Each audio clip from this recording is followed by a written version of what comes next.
Coba bayangkan jika virus zombie benar-benar ada. Apakah umat manusia dapat bertahan? Atau akan nyaris punah seperti digambarkan di film fiksi? Atau akan berlalu begitu saja sebagai penyakit musiman seperti musim duren? Berikut pendapat saya pribadi.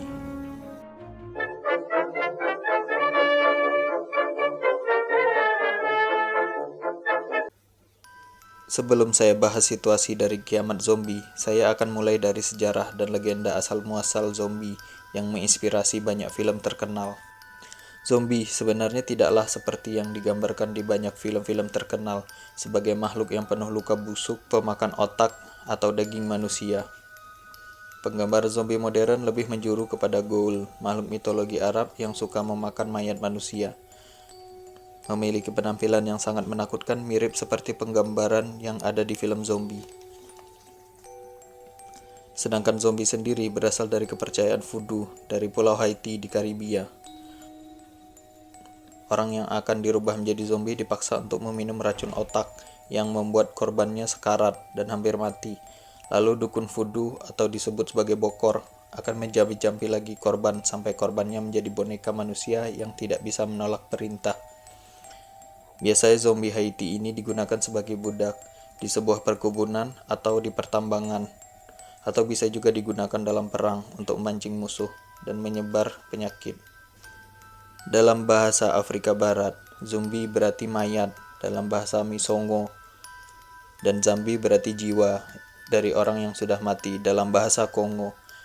Dan di Haiti sendiri, zombie artinya hantu, atau bisa juga segala suatu hal yang menakutkan dalam tanda kutip hal-hal mistis. Karena hal-hal rumit yang dilakukan oleh dukun voodoo untuk membangkitkan zombie, akhirnya dipercaya orang-orang yang menguasai ilmu voodoo dapat membangkitkan orang mati menjadi zombie dengan kekuatan sihir hitam.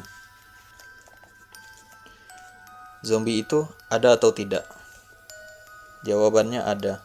Dari kepercayaan orang Haiti, bisa ditarik kesimpulan kalau orang biasa juga kalau sudah tidak bisa berpikir logis lagi, tanpa keinginan, dan lain-lain hanya bisa mengikuti perintah saja, sudah bisa dibilang sebagai zombie.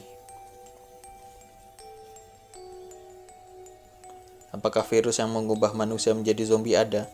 Jawabannya mungkin suatu saat ada, hasil mutasi alami atau diciptakan oleh manusia. Tetapi tidak mungkin menjadi mayat yang berjalan karena virus membutuhkan inang yang hidup seperti semut zombie.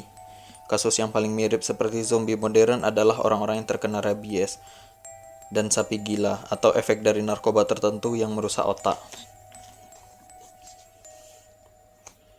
Bagaimana jika virus zombie dari orang yang mati ada? Jawabannya, sepertinya tidak mungkin. Kenapa saya bilang sepertinya? Karena saya bukanlah ahli virus, tetapi jika ada, zombie tersebut tidak akan bisa bangun seperti kura-kura yang terbalik. Karena sebagian besar otaknya sudah rusak, walaupun bisa bangun dan berdiri, mereka tidak cukup cepat untuk mengejar kita. Apakah kiamat zombie benar dapat terjadi?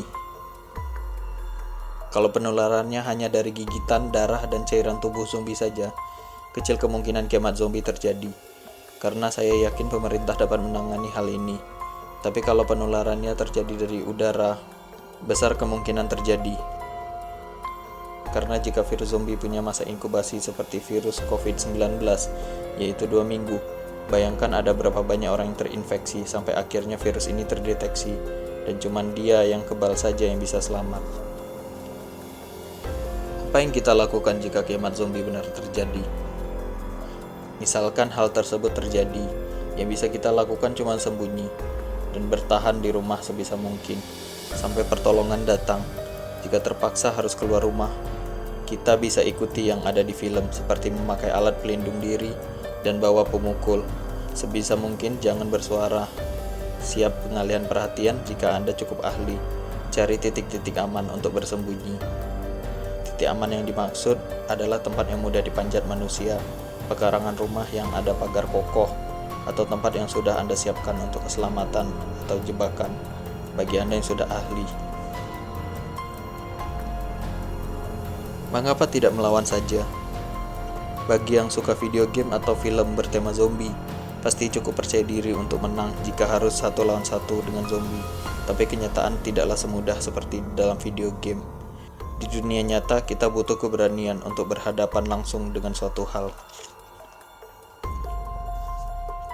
Jika kita punya keberanian untuk berhadapan, tapi apakah kita punya keberanian untuk memukul, walau itu zombie? Kalau kita bisa memukul zombie tersebut tidak akan mudah mati, karena kepala manusia lumayan keras, tidak seperti di game yang beberapa kali pukul saja sudah pecah berantakan. Kalau mau ditembak pakai pistol, negara kita anti dengan senjata api. Menemukan pistol 10 kali lipat lebih sulit daripada di film. Kalau berhasil menemukan pistol, menembakkannya adalah cara bunuh diri yang paling epik, karena suara yang keras dapat memancing gerombolan zombie 10 kali lipat. Cara paling aman adalah pakai panah dan busur silang atau crossbow. Menembak dari tempat yang tinggi, menghabiskan anak panah. Terus bagaimana caranya selamat? Seperti penjelasan sebelumnya, kita cukup menunggu saja beberapa hari atau beberapa minggu sampai para zombie tidak bisa bergerak lagi karena daging dan ototnya robek karena pembusukan. Tapi kalau hanya menunggu saja, besar kemungkinan kita mati juga karena kelaparan. Kecuali kalau berlindungnya di Indo April atau Alpha April. Jika ternyata zombie tidak mati, tapi bermutasi menjadi zombie baru, besar kemungkinan manusia punah. Apa yang terjadi setelah kiamat zombie? Pencemaran lingkungan yang sangat parah karena ada miliaran mayat tidak dimakamkan, dan juga muncul penyakit baru yang akan memusnahkan sisa manusia. Pilihan kita hanya membersihkan sendiri atau membiarkan alam mengambil alih. Dengan sedikitnya jumlah manusia, akhirnya hutan bisa kembali pulih, dan masalah populasi manusia yang berlebihan dapat teratasi.